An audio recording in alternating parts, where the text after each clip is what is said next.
Supreme court বলে দিয়েছে যার ক্ষমতা দখল করার আইনগত ভিত্তি নাই তিনি দখল করে যত আইন করেন সংসদের 300 জনে মিলে যদি বিল করেন এটা অবৈধ, এবং যিনি এই কাজ করছেন অর্থাৎ জিয়র রহমান, মোস্তাক এবং সায়েম, তাদেরকে সুপ্রিম কোর্ট বলছেন রাষ্ট্রদ্রোহী, ফৌজদারি অপরাধকারী, চর দখলকারী, সেডিশ বলছেন তাদেরকে।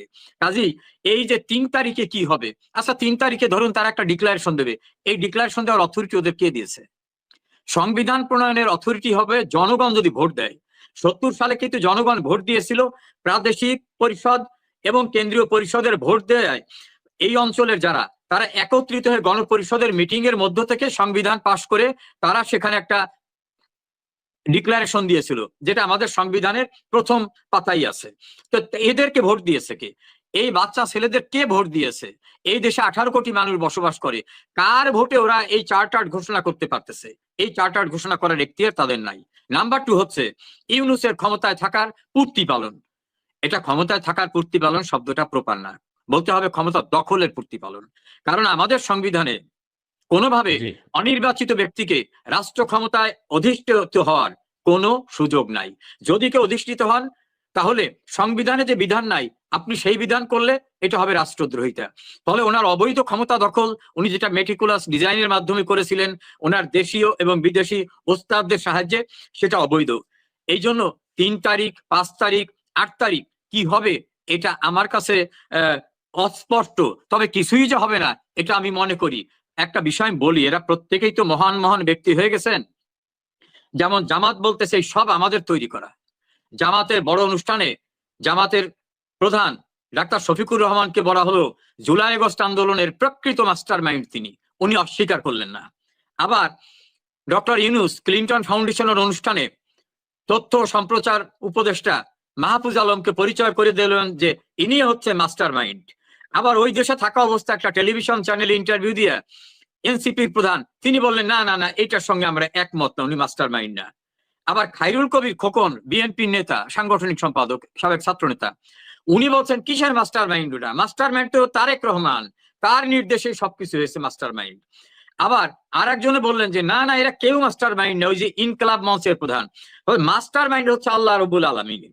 এখন এরা প্রত্যেকের মাস্টার মাইন্ড দাবি করতেছেন, প্রত্যেকেই ঘটনার নায়ক দাবি করতেছেন। আমার একটা উদাহরণ মনে পড়ে, একটা কবিতা, কবিতাটা অনেকেই পরিচিত, আমি একটু পড়ি।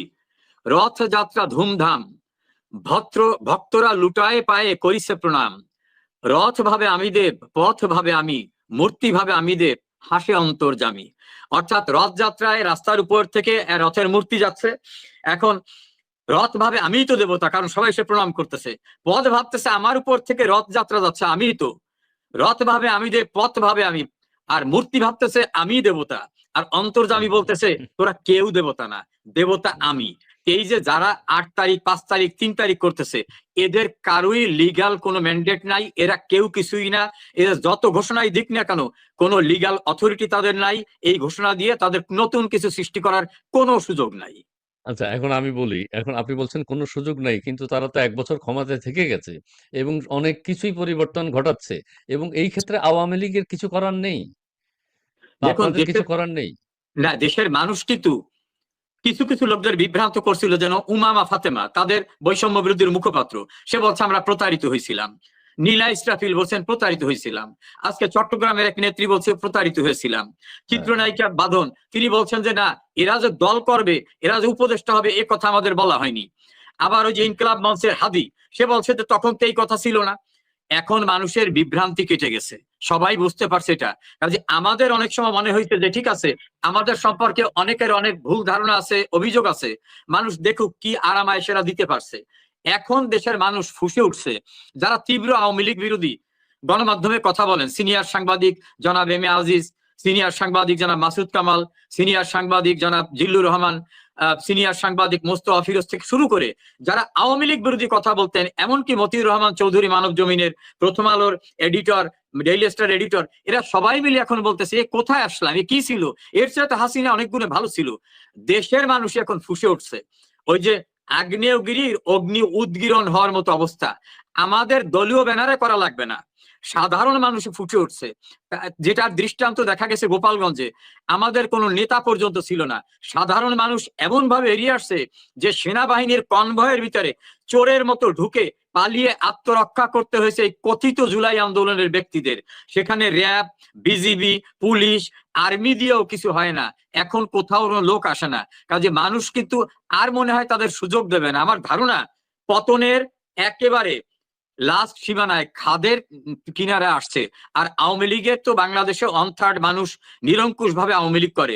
18 কোটি মানুষ যদি ধরি তাহলে 6 কোটি মানুষ বাংলাদেশে, আমরা কজন বিদেশে আছি, জেলেই বা কতজন আছে। মানুষ কিন্তু ফুসে উঠতেছে, সেদিন খুব দূরে নয় আচ্ছা, যে এই যে যারা অনেক কুকর্ম করতেছে তাদের আর বেশি দিন সময় আছে বলে আমার মনে হয় না। আপনি মনে করেন না? আচ্ছা, আপনাকে আমি এখন একটা কথা বলি। বসুন্ধরার কোন কনভেনশন আশেপাশে নাকি আওয়ামী লীগের নেতাকর্মীরা এক হয়েছে এবং সেখানে শত, শত আওয়ামী লীগ নেতাকর্মী এক হয়েছে। আবার সেখানে একজন রানিং সেনা কর্মকর্তা মেজর, সেখানে তিনি নেতৃত্ব দিয়েছেন কিভাবে যুদ্ধ করতে হবে, যুদ্ধের প্রশিক্ষণ সেখানে দিয়েছেন। এই প্রসঙ্গে আপনার কোনো বক্তব্য আছে কিনা? দেখুন, আওয়ামী লীগ এই জাতীয় কোনো কর্মকাণ্ডের সঙ্গে জড়িত না। আমি আওয়ামী লীগের একজন দায়িত্বশীল কর্মী হিসাবে চ্যালেঞ্জ করে বলছি, আওয়ামী লীগ কোনো অস্ত্র ট্রেনিং দেওয়া লাগে না। কারণ 1971 সালে বিশ্বখ্যাত পাকিস্তানি জাদরেল সশস্ত্র সেনাবাহিনীকে মোকাবেলা করছে নিরস্ত্র বাঙালিরা আওয়ামী লীগের নেতৃত্বে। কাজে আওয়ামী লীগের এই কোন মেজরে দিয়ে ট্রেনিং দেওয়ার জন্য এটা হাস্যকর কাহিনী তৈরি করা। এগুলো এমন গল্প সাজাচ্ছে, এগুলো খুব র হ্যান্ডের গল্প, স্ক্রিপ্ট ভালো করে লেখা হচ্ছে না। আওয়ামী লীগের সারা দেশের মানুষের ভিতর যে ট্রেনিং, সেটা হলো জয় বাংলা ধ্বনি, বঙ্গবন্ধুর প্রতি ভালোবাসা, শেখ হাসিনার প্রতি আনুগত্যতা, দেশের প্রতি কমিটমেন্ট। এখানে এইটা কোনো বোকাও করে, ঢাকার মতো জায়গায় যেখানে আমার ইউনিয়ন কমিটি একটা লোক নিরাপদ না, আমি এটা কনভেনশন সেন্টারে আওয়ামী লীগ লোককে ট্রেনিং দেওয়া হইতেছে। এই গাল গল্প, এটা ওই যে একটা সিনেমা দেখছিলাম শাহজাদি গুলবাহার আকাশ থেকে ওড়ে, পরে শুনলাম যেটা আরব উপন্যাসের গল্প। এইরকম গল্প রচনা করতেছে। এটা হলো আওয়ামী লীগ সম্পর্কে মানুষকে একটা বিভ্রান্তিকর ধারণা দেওয়ার জন্য। এর সঙ্গে আওয়ামী লীগের সম্পৃক্ততা নেই।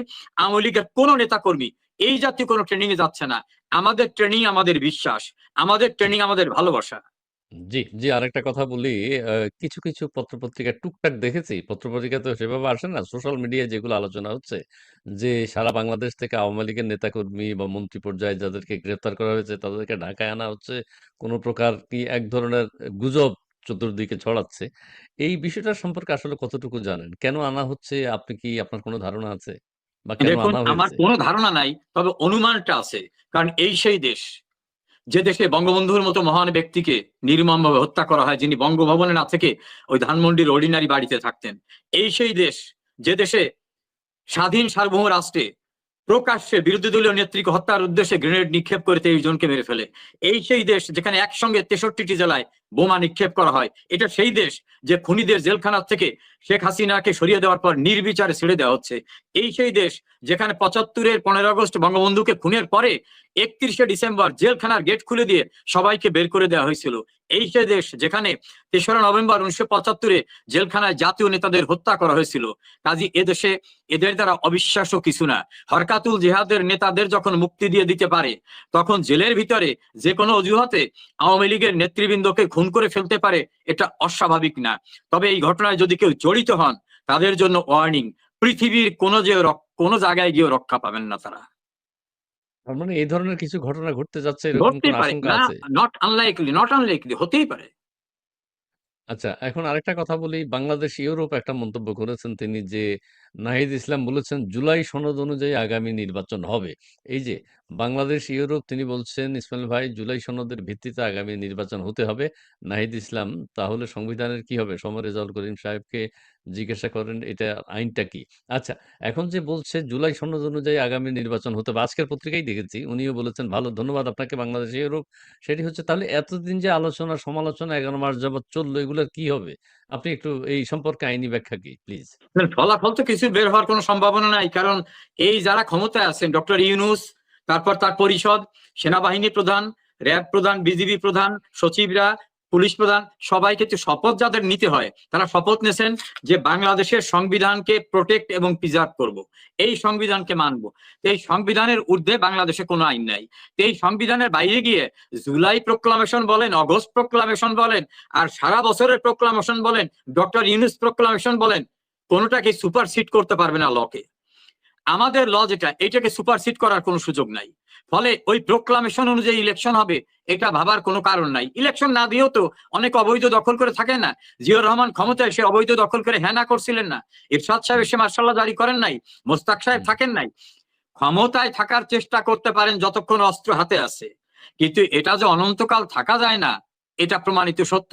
অতএব যা কিছু বাংলাদেশে হবে সেটার লিগালিটি হচ্ছে সংবিধান সম্মত উপায়ে হতে হবে, এর বাইরে আর কোনো কিছু করার নাই। করার নাই। ওকে, আপনাকে অনেক ধন্যবাদ। আমরা দর্শক মণ্ডলীর কিছু মতামত নিয়ে এস এম মঞ্জু, এটা হলো সম্পূর্ণ মিথ্যা গুজব নাটক ইউনূসের আরেকটা মেটিকুলাস ডিজাইন। জি, ধন্যবাদ আপনাকে মোহাম্মদ মঞ্জু। মেহেদী মানিক তিনি বলছেন, কষ্ট শুধু আমাদের মতো তৃণমূলের কর্মীদের, আজকের এই পরিস্থিতির জন্য আমাদের নেতারা দায়ী। এই সম্পর্কে আপনার একটু বক্তব্য শুনতে চাইবো। নেক্সট হচ্ছে এসকে আকাশ মিয়া, চাঁদাবাজ সনদ চাই। আচ্ছা, চাঁদাবাজি হচ্ছে দেশে ব্যাপকভাবে। হ্যাঁ, মিজান সরকার, আর করিস না জুলাই জুলাই, এবার হবে গণধোলাই ইনশাল্লাহ। জয় বাংলা, জয় বঙ্গবন্ধু। রক্তাক্ত বাংলাদেশ যাত্রা রঙ্গমঞ্চে মেজর সাদেক আলী, চিত্রনাট্য রচনা ইউনূস, বিপদে পড়লেই ইউনূসের নতুন নাটক মুক্তি পায়। জি, ধন্যবাদ আপনাকে। রাফিয়া আক্তার, আপনাদের দুজনকে অসংখ্য ধন্যবাদ। ধন্যবাদ আপনাকেও। ইনফোস্টার, বিএনপি যে এত কাপুরুষের মতো দেশদ্রোহী যা ইচ্ছা তাই করতে দিচ্ছে, তাদের ভবিষ্যৎ কি? আচ্ছা, এই আরেকটা প্রশ্ন।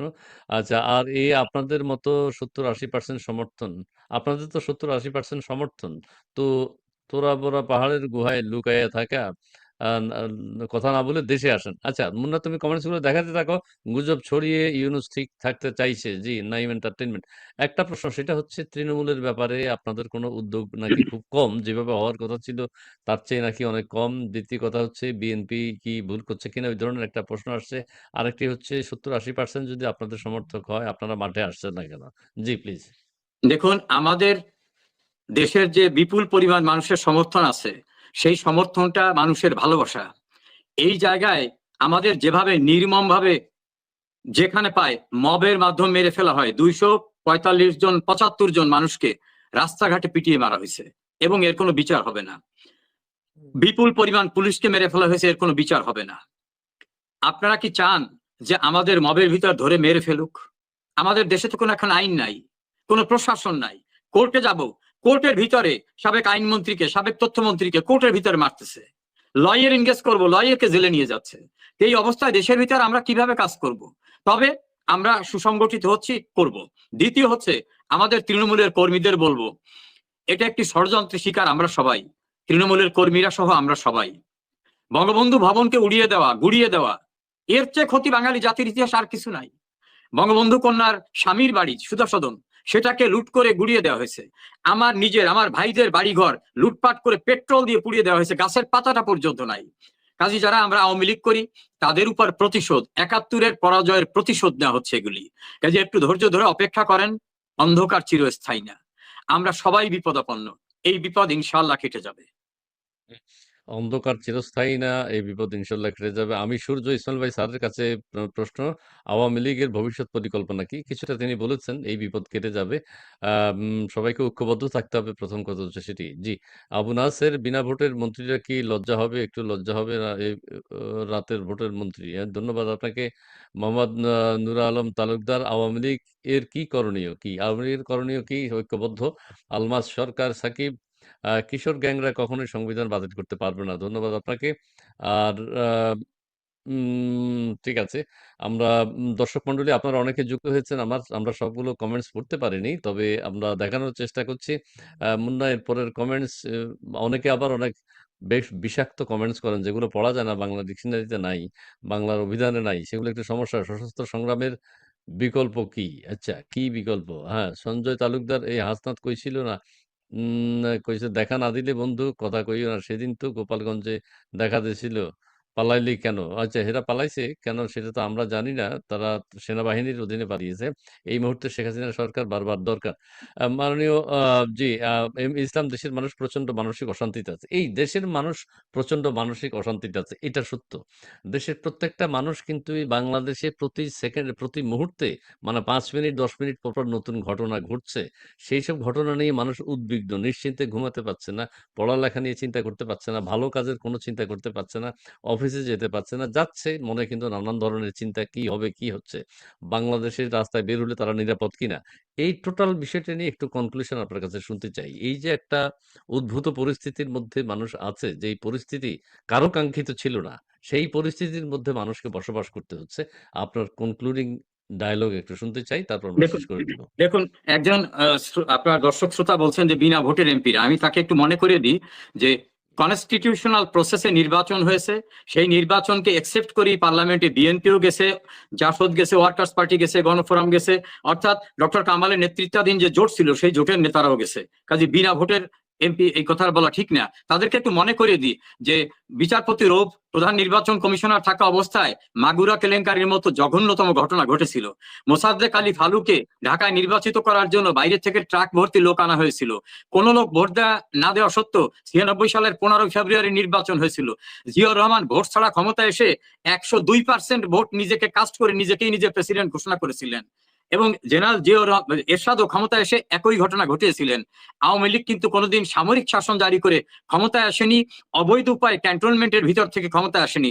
আওয়ামী লীগ গণতান্ত্রিক রাজনৈতিক ধারাবাহিকতায় 1949 সাল থেকে দীর্ঘ ধারাবাহিকতায় বাঙালি জাতির ইতিহাসের যা কিছু গৌরবময় অর্জন সব আওয়ামী লীগের নেতৃত্বে এসেছে। আমি সেই দলকে রিপ্রেজেন্ট করি, সেই দলের একজন কর্মী। আর দেশের ভিতরে তো চরম অশান্তি, আইন শৃঙ্খলা নাই, প্রশাসন নাই, বিচার বিভাগ নাই, ভয়াবহ নৈরাজ্য। এই নৈরাজ্যে ডক্টর দেবপ্রিয় ভট্টাচার্য বলছেন যে এখন এদের এক্সিটের সময় এসে গেছে, অর্থাৎ খাদের কিনারে এসে পড়েছে, মানুষকে রুখে দাঁড়াতে হবে। এখন সময় এসেছে এদেরকে শুধু না বলা না, এদেরকে প্রতিরোধ করার জন্য সম্মিলিতভাবে আমাদের ঐক্যবদ্ধ। দর্শক, সম্পূর্ণ ভিডিওটি দেখলেন, আশা করি বিষয়টি বুঝতে পেরেছেন। এই নিয়ে আপনার গুরুত্বপূর্ণ মন্তব্যটি অবশ্যই কমেন্ট বক্সে জানিয়ে দিবেন। ধন্যবাদ।